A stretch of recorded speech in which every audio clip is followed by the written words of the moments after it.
and welcome to Patriot TV. I'm Lexi. I'm Avery. And I'm Shay. Please stand for the pledge. I pledge allegiance to the flag of the United States of America and to the republic for which it stands, one nation, under God, indivisible, with liberty and justice for all. Hi, I'm Avery, and this is going to be What's the Worst Thing You've Said Behind Someone's Back, and Who Was It? Hi, I'm Avery, and I'm here with Zoe. What's the worst thing you said about someone, and who was it? It's from 3rd grade, Ricky, and I said that he was really annoying and said slurs a lot. Hi, I'm Avery, and I'm here with Mackenzie. What's the worst thing you said behind someone's back, and who was it?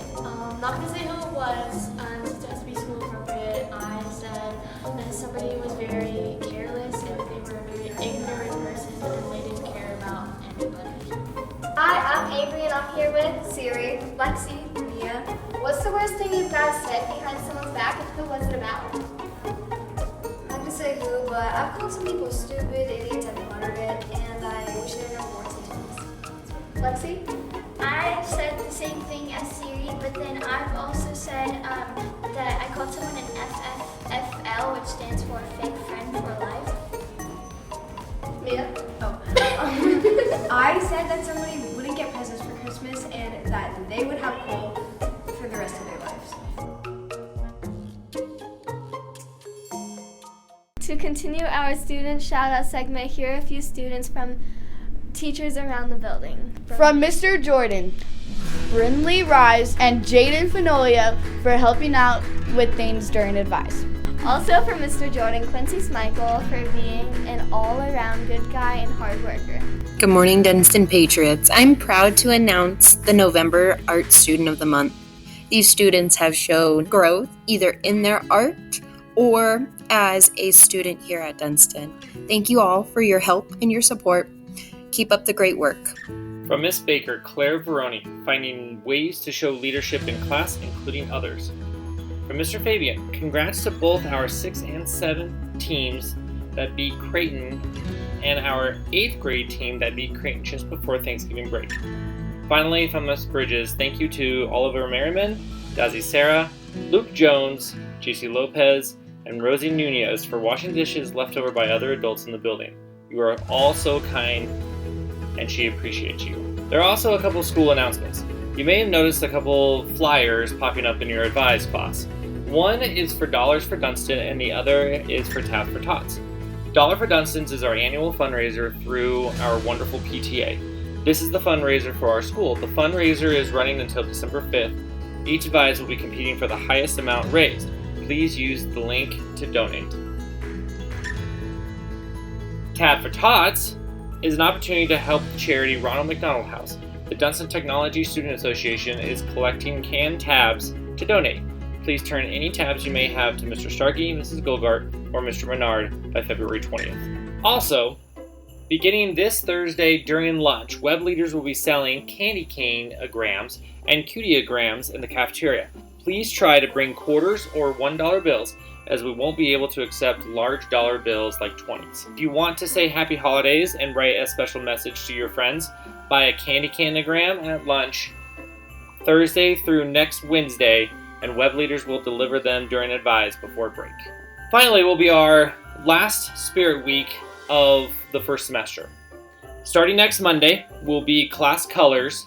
6th grade is Grinch Green, 7th grade is Rudolph Red, and 8th grade is Wintry White.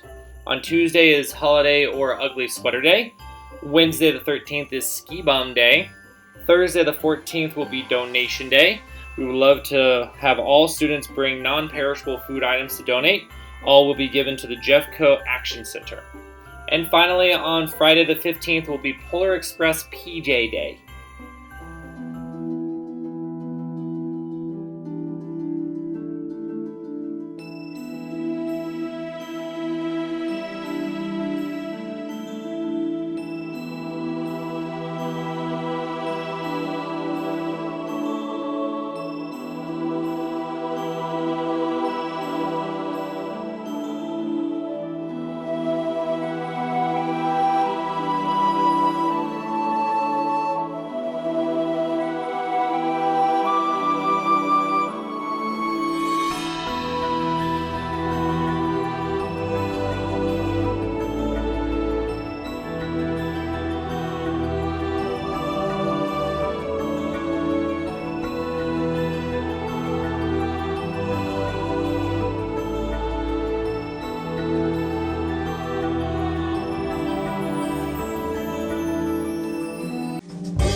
So let's just put it out there. Hanukkah is not the Jewish Christmas. Yeah, they're both holidays that occur in the wintertime, and sometimes even on the same day, one on December 25th and one on Kislev 25th. You know Kislev. They both bring more light into homes during a time of shortened daylight, and for a lot of people, they both involve present giving.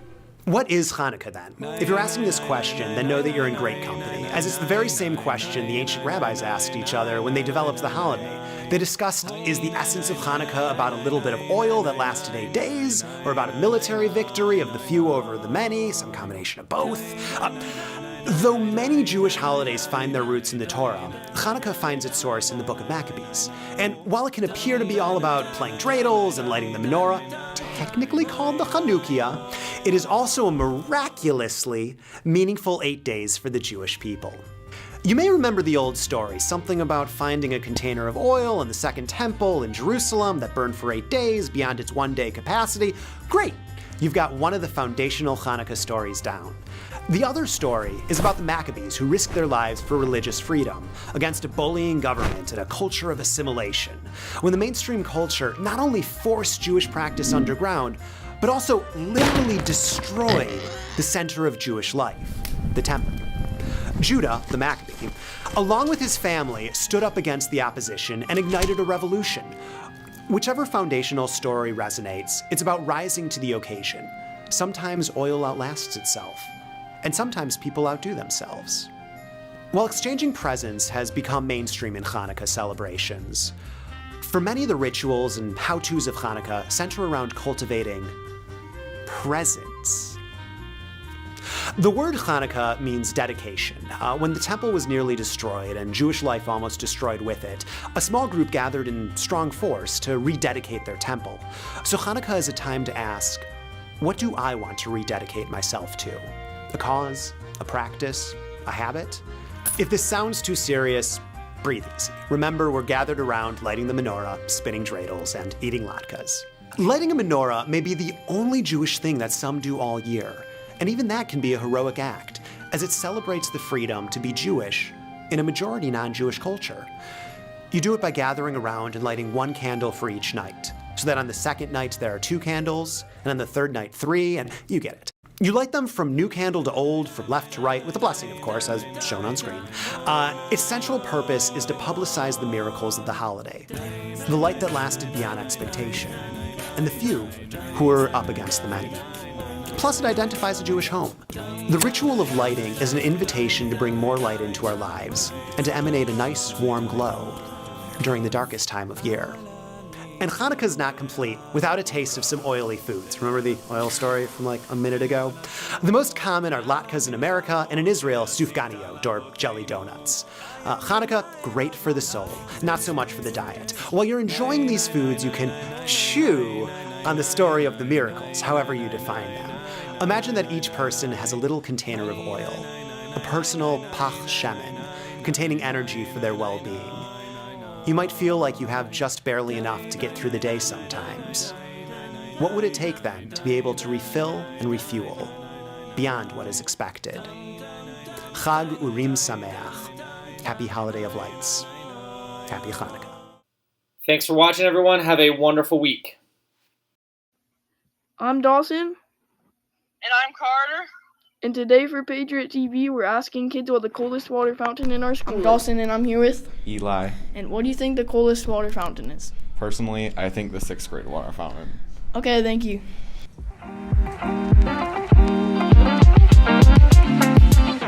And I'm here with Reed Moreland. And what do you think the coolest water fountain in the school is? It's the one by Mr. Roberts' classroom. Okay, thank you.